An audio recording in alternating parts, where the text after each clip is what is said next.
Chicago's roads may soon become safer.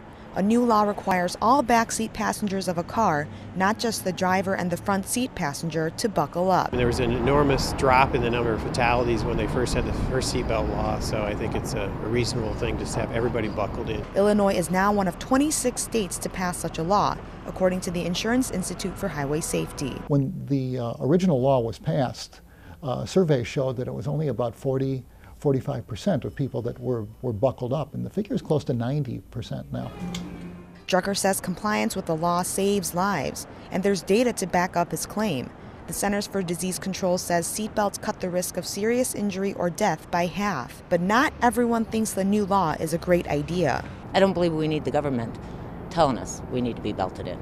If someone does get hurt in an automobile crash, at some point society is going to have to pick up part of the expense.